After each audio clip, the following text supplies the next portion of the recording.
wanted to perform Charpentier's La Descente d'Orphée aux Enfers, which is a fantastic piece that I've wanted to do for a long time, but it has the problem that it's incomplete. It was unfinished. It stops at the end of Act 2 when Orpheus has gone to the underworld and pleaded with Pluto to let him take Eurydice back with him. And then in the manuscript, he writes end of Act 2, and then there's a blank page.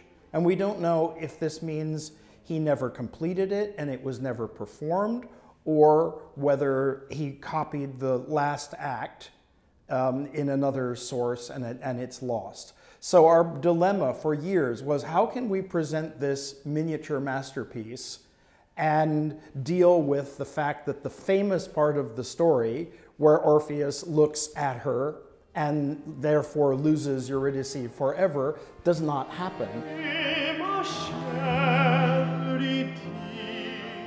La Couronne de Fleurs, being a celebration of music and poetry, seems to us a perfect frame for the story of Orpheus.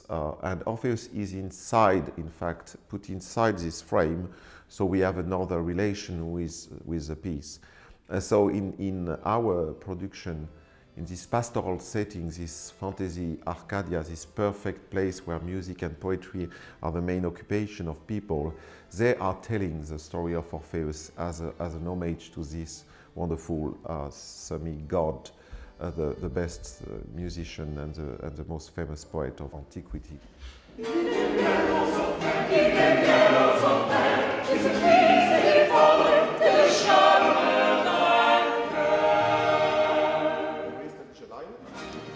The Descente d'Orphée is a well-known piece.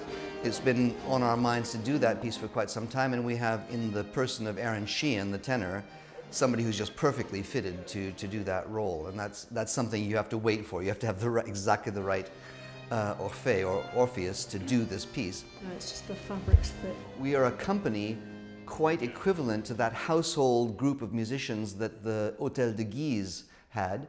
And when we looked at it and we saw that you could say which parts each of the singers for Madame de Guise was singing, which parts, we tried to equate it with our singers. So we thought, well, if this singer is singing the role of Pan and of Apollo, well, that sounds like our Olivier, for instance. Or if you see the role of Plutone, well, that's obviously for our Douglas. So we tried to equate it one-to-one, our singers with her singers, the original ones, and that got us a long way towards the right casting for the piece.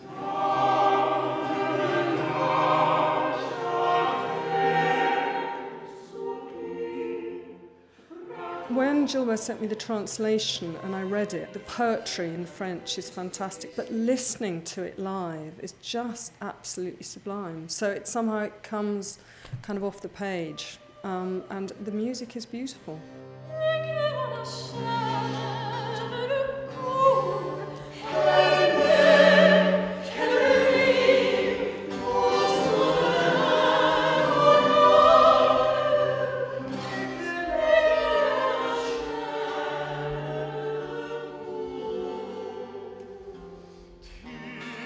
La perdre